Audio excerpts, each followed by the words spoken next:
తాకట్లో ఉన్న బంగారాన్ని విడిపించి ఆ రోజున మార్కెట్ ధర కట్టి మిగిలిన డబ్బును మీకు అందిస్తుంది కొమ్మూరి గోల్డ్.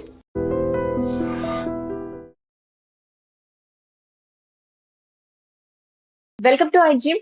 బంగారాన్ని ఎలా ఇన్వెస్ట్ చేయాలి, ఎలా ఇన్వెస్ట్ చేస్తే సేఫ్, ఇలాంటి విషయాలన్నీ తెలియజేయడానికి ఈ రోజు మనతో పాటు ఫైనాన్షియల్ అడ్వైజర్ రామచంద్రమూర్తి గారు ఉన్నారు. వారితో మాట్లాడి బంగారు గురించి బోల్డ్ అని విషయాలు మనం తెలుసుకుందాం. నమస్తే సార్. నమస్తే అండి. సార్, అసలు డిజిటల్ గోల్డ్ అంటే ఏంటి? డిజిటల్ గోల్డ్ అంటే రీసెంట్ గా గవర్నమెంట్ ఏం చేస్తుందంటే, ఈ పేపర్ గోల్డ్ అంటే మన ఫిజికల్ గోల్డ్ కొనలేని వాళ్ళు, అలాగే ఫిజికల్ గోల్డ్ ఏంటంటే సెక్యూరిటీ ప్రాబ్లం ఉంది, అలాగే రేటు హెచ్చు తగ్గులు వస్తున్నాయి. దీనికోసం ఏంటంటే ఆర్బిఐ అప్రూవ్ చేసిన కొన్ని అకౌంట్స్కి ఈ డిజిటల్ గోల్డ్ అనేది పర్మిషన్ ఇచ్చింది. లైక్ రూపే అని, బ్యాంక్స్ కానీ, కొన్ని ఫైనాన్షియల్ ఇన్స్టిట్యూట్స్కి గోల్డ్ని డిజిటల్లో అమ్మచ్చు అనేది ఇచ్చింది. అలాంటి వాటిని డిజిటల్ గోల్డ్, వాటిల్లో కనుక కొంటే మనం డిజిటల్ గోల్డ్ అంటాం. అవి మనం యూనిట్స్ లెక్కన మనకి అకౌంట్లో, డిమెట్ అకౌంట్లో షేర్స్ ఎలా కొంటామో అలాగే గోల్డ్ కొనుక్కోవచ్చు. సో మీకు 0.1 గ్రామ్ నుంచి కూడా అవైలబిలిటీ ఉంటుంది. మన మనీని బట్టి మనం కొనుక్కోవచ్చు అనమాట. సో ఇది ఫిజికల్గా గోల్డ్, ఈ గోల్డ్ ఈక్వలే రేట్. ఇంకా జిఎస్టి రేట్స్ దీనిలో ఉండవు కాబట్టి మనకి ఎక్స్చేంజ్ రేటే డైరెక్ట్గా ఉంటుంది. అలాగే మనం సెల్ చేసేటప్పుడు కూడా మీకు ఈజీగా మనీ వస్తుంది. ప్లస్ మనకి ఎటువంటి హిడెన్ ఛార్జెస్ ఉండవు.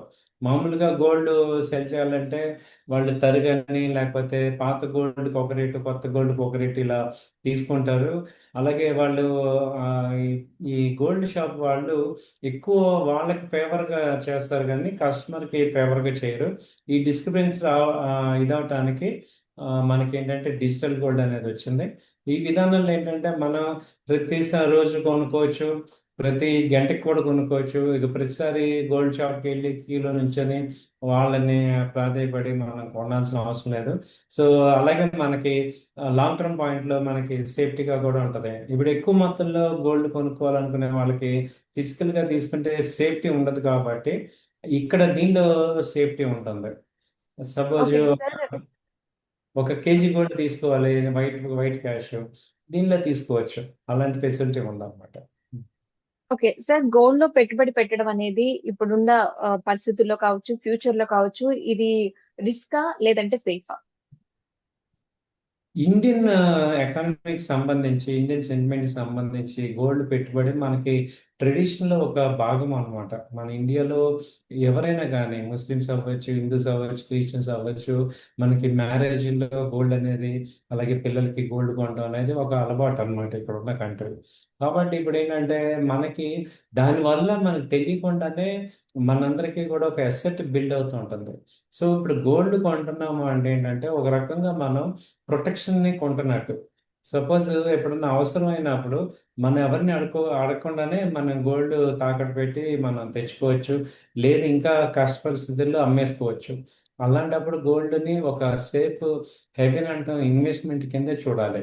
So risk free investment gold అనేది ఏమవుతుందంటే, ప్రపంచంలో ఏదైనా దాని వాల్యూ కోల్పోవచ్చేమో కానీ గోల్డ్ ఆ వాల్యూని రిటైన్ చేస్తుంది. అంటే ఇప్పుడు ఎన్ని యుద్ధాలు వచ్చినా గోల్డ్ దాదాపు ఇప్పుడు 1,50,000 ఉంది, 1,00,000 అవుద్ది లేదా 80,000 అవుద్ది, కానీ జీరో అయిపోదు.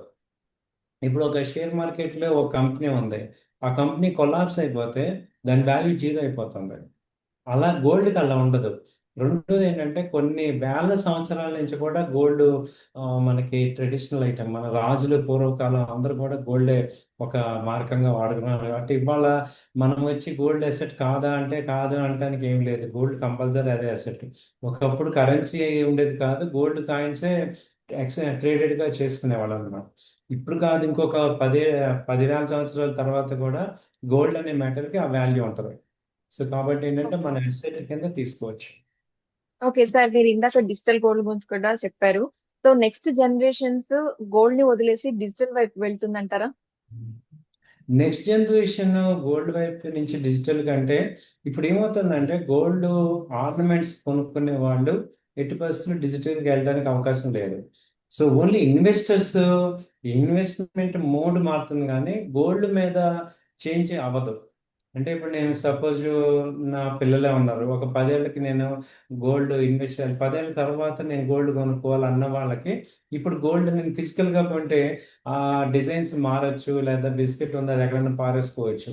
అదే నేను డిజిటల్లో కొనటం వల్ల ఏంటంటే నాకు సేఫ్టీగా ఉంటాయి గోల్డ్ యూనిట్స్. సో అలా లాంగ్ టర్మ్ ఇన్వెస్ట్మెంట్కి, అంటే ఇప్పుడు ఇమ్మీడియట్గా కాకపోయినా ఫ్యూచర్లో నేను ఆర్నమెంట్ చేయించుకుంటా అనే వాళ్ళు డిజిటల్గా రావాలి. అలా కాదు ఇమ్మీడియట్ గా నేను ఆర్నమెంట్ చేయించుకుంటానే వాళ్ళు ఫిజికల్ గా రావచ్చు. సో ఇది తేడా. ఓకే.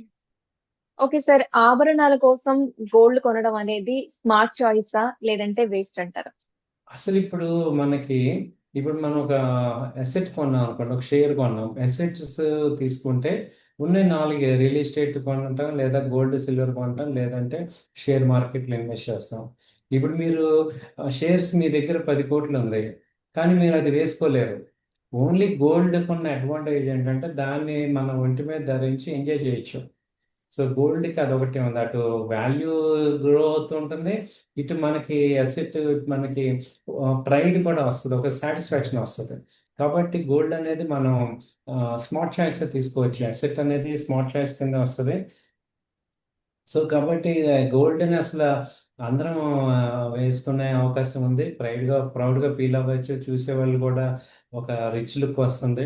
సో మనకి ఎన్ని వేల కోట్లు ఉన్నా కానీ మనం గోల్డ్ వేసుకోవటం వల్లే కొంత రిచ్నెస్ అనేది కనపడుతుంది అపీరియన్స్. కాబట్టి ఎస్ సార్. మరీ అసలు డబ్బులు దాచేసి గోల్డ్ కొనకుండా నేను ఉన్నా కానీ మనకు అసలు ఒక రకమైన మనలో మనకే ఒక నెగిటివ్ ఫీలింగ్ వస్తుంది. మీరు గోల్డ్ వేసుకుంటే మీకు ఆ ప్రైడ్, అసలు ముందు కాన్ఫిడెన్స్ లెవెల్స్ బాగా పెరుగుతాయి, టాకింగ్ స్కిల్స్, ఒక నలుగురిలో ఒక రకమైన దర్జా ఉంటుంది. సో కాబట్టి అసలు గోల్డ్ అనేది మన ఇండియన్స్కి కంపల్సరీ కావాల్సిందే. కొంత మినిమం వేసుకోవాలి, అంటే మరీ ఓవర్గా అప్పులు చేసి కాకుండా ఉన్న దానిలో మినిమం మనం చేసుకోవచ్చు గోల్డ్ అనేది ఓకే చేసుకోవచ్చు. సార్, మనం చూసుకుంటే బంగారం ధరలు ఒక్కోసారి అమాంతం పెరిగిపోతూ ఉంటాయి, ఒక్కోసారి వెంటనే సడన్ గా తగ్గిపోతూ ఉంటాయి. బంగారం ధరలు అనేది అసలు ఎలా నిర్ణయించబడతాయి? బంగారం ధర అనేది ఇంటర్నేషనల్ మార్కెట్ అండి, కామెక్స్ లో ఉంటుంది. కోబాల్ట్ అంటాం, ఏంటంటే London metal exchange, American metal exchange, వీటిల్లో ఎక్స్చేంజ్ ట్రేడ్ అవుతూ ఉంటాయి. సో గ్లోబల్ గా దాదాపు 180 కంట్రీలో కూడా ఒకటే రేట్ మెయింటైన్ అవుతుంది యూనివర్సల్ గా. సో కాబట్టి హ్యూజ్ బయర్స్ సెల్లర్స్ ఉంటారు, కాబట్టి demand and supply plus different news మీద, అవి డిమాండ్ అండ్ సప్లై మీద బంగారం రేట్ వస్తుంది. కానీ ఆ, మీరు నేను నిర్ణయించేది కాదు, ఇది యాక్చువల్ కొన్ని వేల లక్షల మంది యొక్క కాన్సన్ట్రేటెడ్ బయ్యర్స్. అది ఏ కంట్రీ కానీ ఎవరు కానీ దీన్ని డిసైడ్ చేసేది కాదు, ఇది buyer sellers around the globe decide చేస్తారు. ట్రేడ్ ఎక్స్చేంజీలో ట్రేడ్ అవుతుంటుంది. ఒకప్పుడు ఏంటంటే ఇంత ట్రేడింగ్ సిస్టమ్ ఉండేది కాదు, కాబట్టి అన్ఫేర్గా ఉండేది. ఇప్పుడు ఏంటంటే కంప్లీట్ ట్రేడింగ్ సిస్టమ్ ఉంది, కాబట్టి ఒక స్టాండర్డ్ రేట్స్ అనేవి ఉంటాయి, గ్లోబల్లీ ఫాలో అవుతాయి. సో అవి మానిటర్ అవుతూ ఉంటాయి. ఎక్స్చేంజ్ రేట్స్ అన్ని కూడా అవి ఎంత ఫెయిర్ వాల్యూ కింద వస్తుంటాయి, కాబట్టి ఇవి ఇంటర్నేషనల్గా డిసైడ్ చేస్తాయి. ఓకే సార్, బంగారం రేట్లకి వెండి రేట్లకి మధ్య డిఫరెన్సెస్, అసలు ఈ రెండింటి మధ్య డిఫరెన్సెస్ ఏంటి సార్?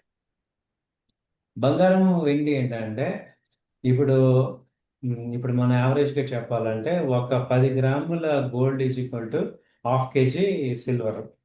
అంటే అరౌండ్, అంటే హాఫ్ కేజీ కంటే కొంత తక్కువ అనుకోండి. ఒకప్పుడు ఏంటంటే బంగారం వెండి ఏంటంటే 1:2 ఉండేది.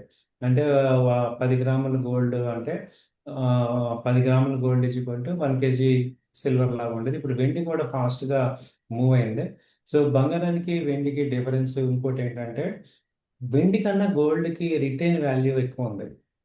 బట్ వెండి కూడా ప్రెషియస్ మెటల్ కింద వస్తుంది, దానికి ఇండస్ట్రియల్ యూసేజ్ ఉంది. బంగారానికి అసలు ఇంకా ఇండస్ట్రియల్ యూసేజ్ ఏం లేదు. దానికి ఏంటంటే ఓన్లీ మనం ఒక ఆర్నమెంట్గా పెట్టుకోవటం, ఒక ఎక్స్చేంజ్గా ట్రేడ్ అవటం కాదు, ఒక వాల్యూ, అన్ఫర్గెటబుల్ వాల్యూ దానికి ఉంది. సో వరల్డ్ మొత్తం మీద గోల్డ్ అంటే తెలియని వాళ్ళు లేరు, దానికి ఒక వాల్యూ ఉంది. అలాంటి వాల్యూ రిటర్న్ అయ్యేది గోల్డ్. సిల్వర్ ఏంటంటే గోల్డ్ తర్వాత, అంటే గోల్డ్కి నెక్స్ట్ సబ్స్టిట్యూట్ సిల్వర్. సిల్వర్ని ఇప్పుడు ఏంటంటే ఇండస్ట్రియల్ యూసేజ్లో వాడతాం. సిల్వర్కి ఇండస్ట్రియల్ యూసేజ్ ఉంది, ఓన్లీ ఆర్నమెంట్స్ కన్నా కూడా ఇండస్ట్రియల్ యూసేజ్ కూడా దానికి వాల్యూ ఉంది. కాబట్టి గోల్డ్ డిఫరెంట్, సిల్వర్ డిఫరెంట్, రెండింటికి డిఫరెన్స్ ఉంది, బట్ రెండు ప్రెషియస్ మెటల్స్ అంటాం. సో అది. ఓకే సార్ మనం చూసుకుంటే షాప్స్ లో మనకు కావాల్సిన మోడల్స్ ఉంటాయి బంగారంలో. కానీ మనం చేయించుకోవాలంటే యాజ్ ఇట్ ఈస్ అంతే బాగా రాకపోవచ్చు అనే ఉద్దేశంతో చాలా మంది షాప్ లో కొనుక్కుంటూ ఉంటారు. అసలు మనం బయట చేయించుకుంటే మంచిదా గోల్డ్, లేదంటే షాప్స్ లో కొనుక్కోవడం మంచిదంటారు? ఇప్పుడు మనకి మోడల్స్ కొన్ని ఉంటాయండి. ఆ, ఇప్పుడు మనకి తక్కువ బంగారం అనుకోండి, మనం ఒక 2 గ్రామ్స్ 3 గ్రామ్స్ అలాంటిది ఏంటంటే మిషన్ మేడ్ చేస్తారు. సో వాళ్ళకి ఏంటంటే మిషన్ మేడ్ చేయడం బెటర్, ఇది తక్కువ గోల్డ్. అదే ఎక్కువ గోల్డ్ అనుకోండి, అది హ్యాండ్ మేడ్ బాగుంటుంది. సో ఒక 20 గ్రామ్స్ 30 గ్రామ్స్ 40 గ్రామ్స్ అలాంటివి హ్యాండ్ మేడ్ బాగా వస్తాయి మిషన్ మేడ్ కన్నా. చిన్న చిన్న ఆమ్, ఇప్పుడు బాగా కాస్ట్లీ అయిపోయింది కాబట్టి ఇప్పుడు 5 గ్రామ్స్ 3 4 గ్రామ్స్ అలాంటివి మిషన్ మేడ్లో ఏంటంటే బంగారానికి ఏంటంటే ఎక్స్పాన్షన్ ఉంది. ఆ మిషన్ మేడ్ ఏంటంటే బాగా ఎక్స్పాండ్ చేయగలరు. తక్కువ గోల్డ్ ఏమో మిషన్, ఎక్కువ గోల్డ్ ఉంటేనేమో మ్యాన్ మేడ్ బాగా వస్తుంది. ఓకే. సార్ ఫైనల్ గా బంగారం కొనుక్కోవడానికి అసలు కొంచెం కూడా అవగాహన లేని వాళ్ళు బంగారం కొనుక్కోవాలి అనుకుంటే అసలు ఏమేం జాగ్రత్తలు చూసుకోవాలి? ఎలాంటి టిప్స్ పాటించాలి చెప్తారా? ప్యూరిటీ చెక్ చేసుకోవాలండి. మంచి షాప్స్కి వెళ్ళాలి ఫస్ట్. ముందు క్వాలిటీ పీపుల్ దగ్గర బంగారం తీసుకోండి. ₹1 ఎక్కువైనా కానీ రిసిప్ట్ తీసుకోవాలి. చాలా మంది ఏంటంటే జిఎస్టీ ఉంటుందని రిసిప్ట్ ఇవ్వరు. బట్ రిసిప్ట్ తీసుకుంటే రేపు పొద్దున అడగటానికి స్కోప్ ఉంటుంది. అలాగే మెయిన్ మార్కెట్లో రేట్ ఎంత ఉందనేది ముందే కనుక్కొని వెళ్ళటం ద్వారా అక్కడ మనం ఎంత ఉంది ఏంటనేది చూడొచ్చు. సో అబ్నార్మల్ ప్రైసెస్ నుంచి బయటికి రావాలంటే 2 3 షాప్స్ తిరిగితే మనకు ఒక ఆ, ఎంత రేట్ ఉంది, ఏమున్నాయి, ఆర్నమెంట్స్ ఏ రకంగా ఉన్నాయని చూడొచ్చు. ఏదైనా ఒకే షాప్లో కొనటం కన్నా 4 5 షాపులు తిరిగి చెక్ చేసుకొని క్వాలిటీ అంతా చెక్ చేసుకొని వెళ్ళటం బెటర్. సో కొంచెం పెద్ద షాపులు ఏంటంటే వెరైటీలు అన్నీ కనపడతాయి కాబట్టి ఎక్కువ మోడల్స్ ఎక్కువ వెరైటీస్ ఉంటాయి, రేట్ కూడా ఫెయిర్గా ఉంటుంది కాబట్టి అక్కడికి వెళ్ళచ్చు. ఆ, అలా 4 5 షాపులు తిరగాలన్నమాట ఒక్క దాని మీద. చాలా మంది ఏంటంటే ఒకప్పుడు ఏంటంటే మనకి ఒక ఒక బంగారం చేసే వాళ్ళు ఒక షాప్స్ ఒక నమ్మకం ఉండేది. ఇవాళ ఏమైందంటే ఎవరికి ఎవరి మీద ట్రస్ట్ లేదు, ఎవరికి ఎవరి మీద లేదు. ఆ నమ్మిన వాళ్ళు ఎక్కువ మోసం చేస్తున్నారు కాబట్టి ఏంటంటే మనం జాగ్రత్తగా ఉండాల్సిందే. సో 4 5 షాపులు తిరిగి మనం చేస్తాం. ఓకే. తరుగు అనేది మనం అమ్మేటప్పుడు ఎక్కువ తీస్తారు కదండీ! ఇది అసలు ఎందుకంటారు? కారణం? తరుగు అంటేనే దానిలోనే వీళ్ళకి ప్రాఫిట్స్ ఎంతో వచ్చేది తరుగు అనమాట. ఇప్పుడు ఏమైందంటే గోల్డ్ అదివరకు రేట్ అనేది ఎవరికి తెలిసేది కాదు. కాబట్టి వాళ్ళు అన్నిటి మీద కలిపి వేస్తున్నారు. ఇవాళ ఏమైందంటే గోల్డ్ రేట్ అనేది ఎవ్రీ మినిట్ తెలిసిపోతుంది ఎంత ఉందో. కాబట్టి అప్పుడు ఏం చేస్తున్నారంటే వాళ్ళు ప్రాఫిట్స్ అనేది ఒక ఓపెన్గా తీసుకోవాల్సి వస్తుంది. దాన్నే తరుగు అంటాం. అంటే ఈ వర్క్ చేసిన వాళ్ళు షాప్ మెయింటెనెన్స్ వాళ్ళందరూ తీసుకున్న దాన్ని తరుగు దాని అంటాం. కాబట్టి దానికి ఏంటంటే 10% 20% నుంచి 10 to 20% మధ్యలో ఉంటుంది. అది వాళ్ళ మేకింగ్ ఛార్జెస్ అంటారు, తరుగు అంటారు, మేకింగ్ ఛార్జెస్ అంటారు. సో ఇదేంటంటే వాళ్ళు తీసుకునే రేట్ అనమాట. ఆభరణాలు చేయించుకునేటప్పుడు ఖచ్చితంగా 22 క్యారెట్ అయ్యుండి ఉండాలా? అంటే గోల్డ్ బిస్కెట్ అయితే 24 క్యారెట్. అసలు రెండిటికి ఏంటి సార్ డిఫరెన్స్ ఏంటి? ఆభరణాలు గోల్డ్ 24 క్యారెట్ ఏంటంటే ప్యూరిటీ ఎక్కువ ఉంటుంది, స్మూత్నెస్ ఉంటుంది, చాలా మెత్తగా ఉంటుంది. 22 క్యారెట్ ఏంటంటే ఇప్పుడు ఆర్నమెంట్లో కొంత రాగి కానీ క్యాడ్మియం కానీ కలపడం వల్ల థిక్నెస్ గట్టితనం వస్తుంది. ఎందుకంటే ప్యూర్ గోల్డ్ చాలా సాఫ్ట్గా మెత్తగా ఉంటుంది, దాంతో ఆభరణం చేస్తే అది నిలబడదు. అందుకని ఏం చేస్తామంటే 91.8% అంటాం 22 క్యారెట్. సో ఇప్పుడు 22 ఓకే. క్యారెట్ తీయటం వల్ల మనకి ఆభరణం ఉంటుంది, అది కలకాలం గట్టిగా ఉండాలంటే దాంతో చేస్తాం. ఓకే. సార్ బంగారంలో కూడా ఇప్పుడు కలర్స్, మ్యాట్ ఫినిషింగ్ ఇట్లా వస్తూ ఉంటాయి. అసలు ఏది కొనుక్కోవడం మనకి సేఫ్ అంటారు ఇన్వెస్ట్‌మెంట్‌లో అయితే? స్టోన్స్ ఉన్న జ్యువెల్లరీ ఉంటుంది. లేదా మ్యాట్ ఫినిషింగ్ ఉంటుంది. ఇది మనం ఏది తీసుకోవడం మంచిది?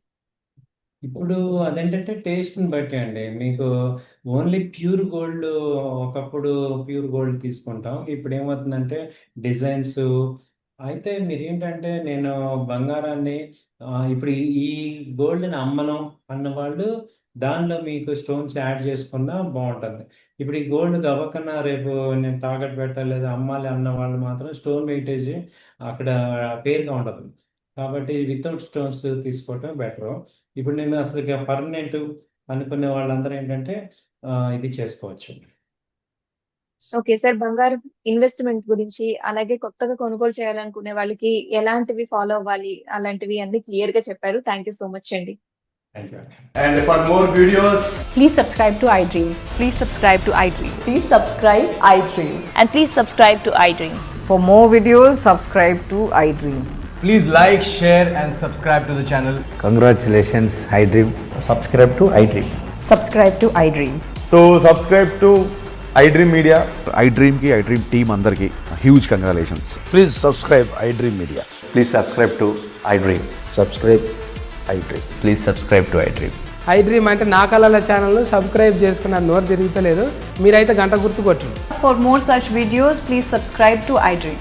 Subscribe to iDream. Please subscribe to iDream. Please subscribe iDream Media. Please do subscribe to iDream. Please subscribe to iDream Media. For best entertainment and information, please subscribe iDream. And don't forget to subscribe to iDream.